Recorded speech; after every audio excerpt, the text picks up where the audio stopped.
¿Qué tal, hermanos? Un saludo, Dios les bendiga. El día de hoy quiero que estemos hablando un poco acerca de Isaías, capítulo 9, versículos del 1 al 7, el cual predice el profeta el nacimiento del Mesías y expresa una serie de nombres que describen cómo es el carácter de ese Mesías, ese Dios encarnado. Y vamos rápidamente a leer versículos del 1 al 7 y dice así: Mas no habrá siempre oscuridad para para la que está ahora en angustia, tal como la aflicción que le vino en el tiempo que livianamente tocaron la primera vez a la tierra de Zabulón y a la tierra de Neftalí, pues al fin llenará de gloria el camino del mar de aquel lado del Jordán, en Galilea de los gentiles. El pueblo que andaba en tinieblas vio gran luz, los que moraban en la tierra de sombra de muerte, luz resplandeció sobre ellos. Multiplicaste la gente y aumentaste la alegría. Se alegrarán delante de ti como se alegran en la siega, como se gozan cuando reparten despojos. Porque tú quebraste el pesado yugo y la vara de su hombro y el cetro de su opresor, como en el día de Madián, porque todo calzado que lleva el guerrero del tumulto de la batalla y todo manto revolcado en sangre serán quemados, pasto del fuego. Porque un niño nos es nacido, hijo nos es dado, y el principado sobre su hombro, y se llamará su nombre admirable, consejero, Dios fuerte, Padre eterno, príncipe de paz. Lo dilatado de su imperio y la paz no tendrán límite, porque el trono de David y sobre su reino, disponiéndolo y confirmándolo en el juicio y en justicia desde ahora y para siempre, el celo de Jehová de los ejércitos hará esto. Bueno, para poner un poco en contexto, el profeta Isaías está narrando más o menos 700 años antes de Cristo, y él utiliza, para comenzar esta profecía, utiliza la figura de la invasión del rey de Asiria al reino del norte del pueblo de Israel, como Zabulón, la tribu de Zabulón y Neftalí, y parte del pueblo fue trasladado a Siria y fue llevado cautivo y fue esclavo en ese tiempo de este rey, de esta nación que los invadió. Ahora bien, el rey, mejor dicho, el profeta Isaías hace esta conexión entre la invasión del pueblo de Israel, del reino del norte, y utiliza esto para conectar la idea de que el ser humano estaba esclavo del pecado y vivía en tinieblas. Y más adelante habla de Galilea y cómo mencionan los gentiles. Indirectamente está hablando de que la salvación iba a ser algo internacional, algo que no solo iba a ser para el pueblo de Israel, sino que iba a abarcar a otros pueblos, a otras naciones, y efectivamente a nosotros, sea cual sea la parte de donde seas, y si eres creyente, eres parte de esta promesa que está descansando, que descansa sobre el Mesías en sí mismo. Así que el profeta utiliza esta figura de la invasión del rey de Asiria para conectar la esclavitud mejor dicho, el hombre que es esclavo del pecado en sí conecta esta figura, y dice el versículo 2: el pueblo que andaba en tinieblas vio gran luz, y los que moraban en tierra de sombra de muerte, es decir, utiliza la figura, el pueblo que estaba en tinieblas, es decir, estaba esclavo, el pueblo de Israel estaba oprimido y estaba en tinieblas, en sombra de muerte, es decir, a merced de sus captores, de sus opresores, y también hace esta alusión de que el pueblo de Israel estaba en ese tiempo así, y el ser humano está en tinieblas, está en sombra de muerte, su alma está perdida a causa del pecado, a causa de la paga del pecado, por sus acciones, por vivir espaldas a Dios, y por ser esclavo del pecado, él está en tinieblas. Pero dice el versículo 2 que el pueblo vio la gran luz, y Juan capítulo 1 versículo 9 habla de que Cristo es la luz del mundo, es la luz, el verbo, es la luz que resplandecería al ser humano. Así que podemos ver cómo conecta el profeta todas estas figuras para hacer alusión al Mesías, y cómo el apóstol Juan también utiliza estas figuras acerca de Cristo como la luz del mundo. Y seguidamente el versículo 3 habla de que la venida del Mesías iba a aumentar, iba a dar alegría, literalmente iba a ser de gozo para la humanidad, porque sin Cristo no había salvación. Sin Cristo simplemente los patriarcas y los hombres de Dios del Antiguo Testamento se salvaban a través de la fe, pero siempre ellos, después de morir, esperaban la venida del Mesías, la venida de ese cordero inmolado que pagaría por la paga del pecado de los elegidos, de los salvados por el Señor. Así que podemos ver también cómo la venida del Mesías iba a ser motivo de gozo para todo el mundo, así como se alegran en la siega, es decir, cuando cosechan un fruto, y como se alegra la gente cuando el rey invade un país y reparte los despojos, reparte el botín, reparte las riquezas de quien invadió. Utiliza entonces esta figura, bueno, así como hubo tristeza, porque la tierra de Neftalí, de Zabulón, vieron cautiverio, fueron avergonzados. Ahora la venida del Mesías, la venida del Rey elegido, va a traer alegría, alegría a su pueblo, alegría a los salvados, y así como quizás fueron cautivos estos, Él va a quitar la cautividad del pecado del ser humano y va a repartirlo el botín, es decir, la bendición sobre el ser humano y sobre quien Él quiere repartirla, así como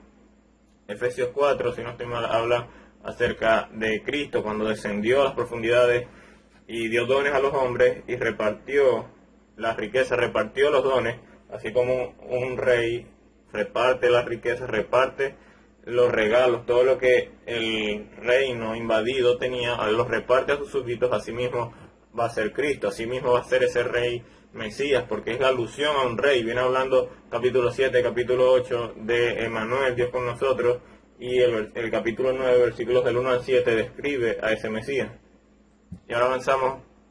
al versículo 4, dice que tú quebrantaste el yugo y la vara de su hombre y el cetro de su opresor como en el día de Madián, es decir, el Rey Mesías, el Cristo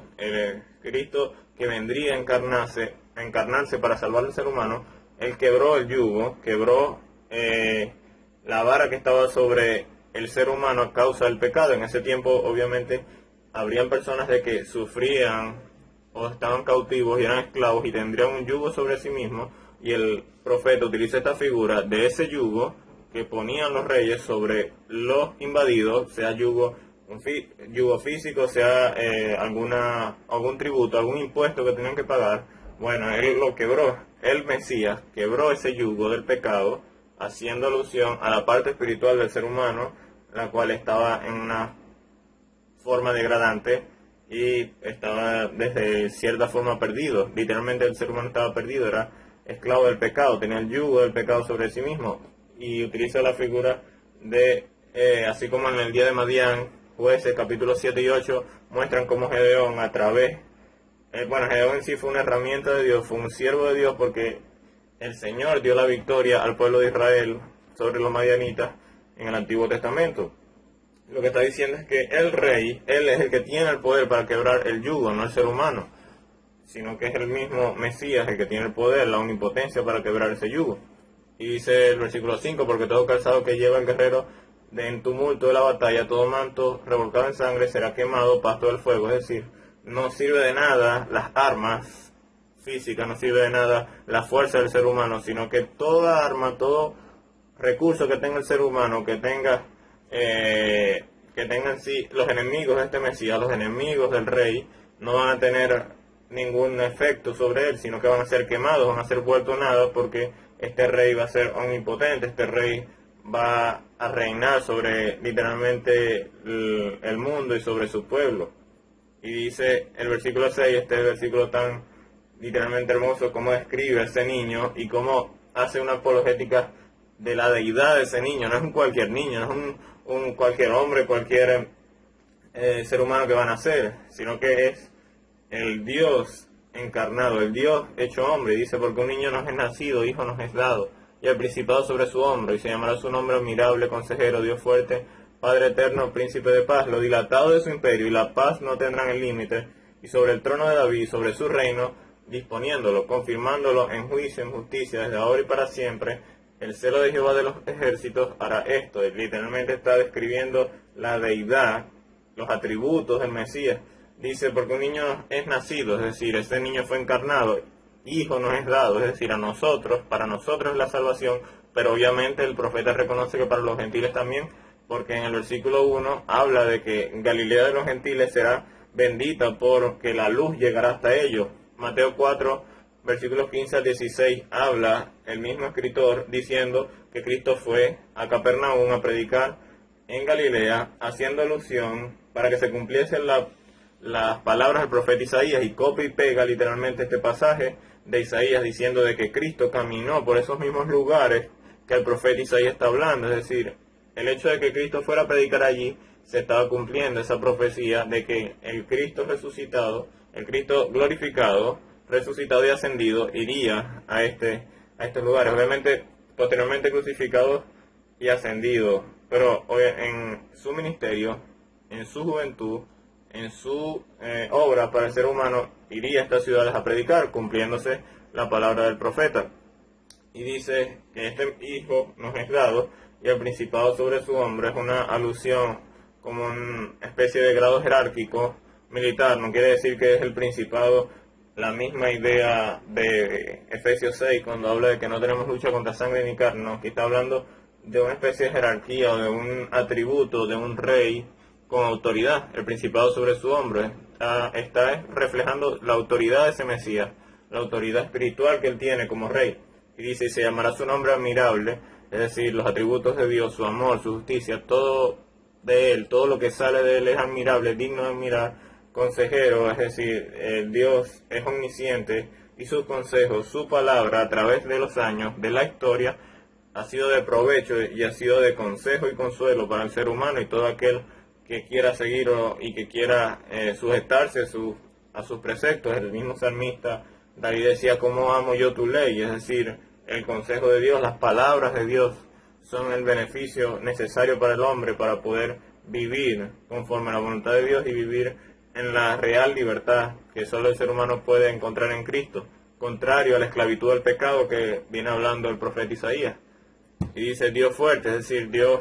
el mismo Cristo, este niño que va a ser encarnado, es Dios fuerte, es omnipotente, tiene toda la fuerza en el mundo, el mismo Dios fuerte como fue para Jacob cuando peleó Jacob con el ángel de Jehová. Y podemos hacer alusión a que en el Antiguo Testamento muchas veces el ángel de Jehová era Cristo mismo, era el Cristo que iba a la tierra y era la presencia de Dios, la segunda persona de la Trinidad. Así que es ese mismo Dios fuerte, el omnipotente, aquel que creó el mundo. Lo mismo que viene hablando Juan en el capítulo 1, de que por él fue hecho todo el mundo, y la palabra de Dios, que es el verbo, es él mismo, y él es el creador, y estaba en la preexistencia de Dios antes que existiera el mundo, ahí estaba él. Es decir, él es Dios fuerte, es omnipotente, dice Padre eterno. La idea de que este niño es Padre no se contradice con la deidad de que hay un Dios Padre, con la Trinidad, mejor dicho, hay un Dios Padre, está el Hijo y el Espíritu Santo. Cristo también es Padre y Cristo también tiene los atributos y toda la conducta y su perfección como Padre la podemos ver a lo largo de la Escritura y a lo largo de su ministerio, así que esto no contradice la idea de la Trinidad, sino que más bien es un atributo que también tiene Cristo. Los atributos que tiene el Padre los tiene Cristo, los tiene el Espíritu Santo. Es el Dios manifestado en tres personas distintas, pero es el mismo Dios con los mismos atributos. El Espíritu Santo tiene el atributo del amor, justicia, paciencia, omnisciencia, omnipresencia, y esos mismos atributos los tiene el Hijo y esos mismos atributos los tiene el Padre. Así que simplemente Isaías está tomando la figura de los atributos de Dios, calificándolos y otorgándoselos al Hijo, quien también es Dios encarnado.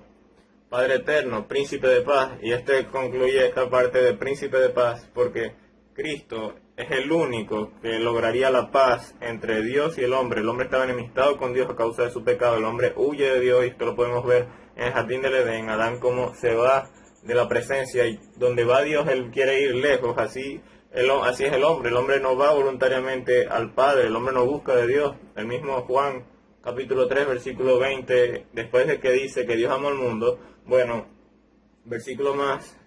capítulo 3 versículo 20 más adelante va a decir de que el hombre que está en tinieblas no quiere acercarse a la luz porque la luz muestra esas malas obras de él. Esa misma luz, ese Cristo, él muestra la evidencia del ser humano de que es pecador, y el hombre se quiere alejar de esa luz, el hombre no quiere estar cerca de esa luz. Pero gracias a Cristo, él es el único mediador que puede conectar al ser humano con Dios, y él es el que crea la paz entre Dios y el hombre. Gracias a él podemos ser llamados hijos de Dios, y el Señor nos dio esa bendición de ser sus amigos, es decir, somos amigos del Señor a causa de su sacrificio, de su obra, de su muerte, de su resurrección, de su vida y de todo su ministerio. Él fue el único que permite que el hombre pueda tener una relación con Dios, la cual fue rota desde el jardín del Edén, pero el mismo Dios que permitió eso fue el que proveyó la salida para que el príncipe de paz fuera el único medio para que el hombre tuviera esa comunión con Dios solo a través del pago por nuestros pecados, a través de la sangre preciosa del Cristo. Y concluye el versículo 7 diciendo: lo dilatado de su imperio y la paz no tendrán límites sobre el trono de David, sobre su reino, disponiéndolo y confirmándolo en juicio, en justicia de ahora y para siempre. El celo de Jehová hará todo esto. Aquí podemos ver cómo el profeta dice: este Mesías que vino, que nació, que vino a esta tierra Zabulón, de Neftalí, quitó las ligaduras del pecado, quitó el yugo que estaba sobre el hombre y vino a ser un niño hecho carne, pero no un niño cualquiera, sino un niño Dios fuerte, Padre eterno, príncipe de paz, admirable, consejero. Este mismo, su reino, va a ser eterno, no va a tener fin, va a ser un reino milagroso, un reino para toda la eternidad y un reino que colocará la paz en el mundo, que será de bendición para la humanidad, y aún así ahí va a haber gracia y va a haber libre albedrío del ser humano, y esto lo podemos ver en Apocalipsis, cómo en el milenio va a suceder todo esto.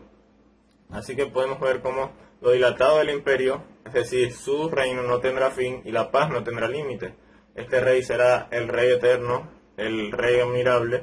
y como ese mismo Cristo que vino literalmente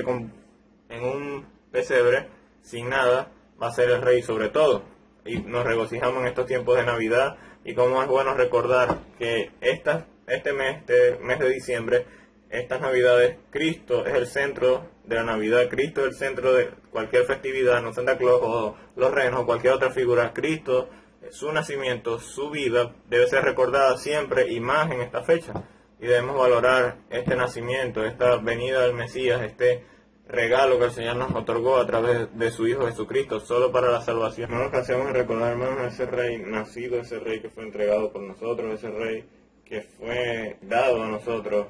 el pueblo de Dios escogido, el pueblo de Dios espiritual, ese Israel espiritual para la salvación de pecados. Y en estas fechas, en estas Navidades, tengamos siempre en cuenta eso. Entiendo que es complicado porque quizás hemos perdido familiares a causa de todo este tema y no ha sido un año fácil, pero sabemos que el Señor está con nosotros y de que su soberanía siempre se ejercerá y que toda situación estará bajo su voluntad, y Él dará en el tiempo la salida y dará en el tiempo la explicación necesaria a toda cualquier situación que tengamos, que como mundo padezcamos. Así que, bueno, hermanos, ese fue el video de hoy, ese recordatorio de Isaías capítulo 9, versículos del 6, del 1 al 7, donde recordamos esa profecía tan maravillosa, esa profecía tan hermosa, de esa promesa hecha por el Señor a través de lo largo de la historia y en toda la escritura recordada a través de todo el Antiguo Testamento, para luego entrar al Nuevo Testamento y manifestarse en el ministerio de Cristo, ¿no? Así que bueno, hermanos, espero que les haya gustado el video. Déjenme saber qué piensan en los comentarios. Recuerden seguirnos en Facebook como Siempre Escritura en Facebook, y suscribirse al canal para ayudarme a llevar más contenido cristianos a ustedes. Así que, bueno, hermanos, un saludo, Dios les bendiga.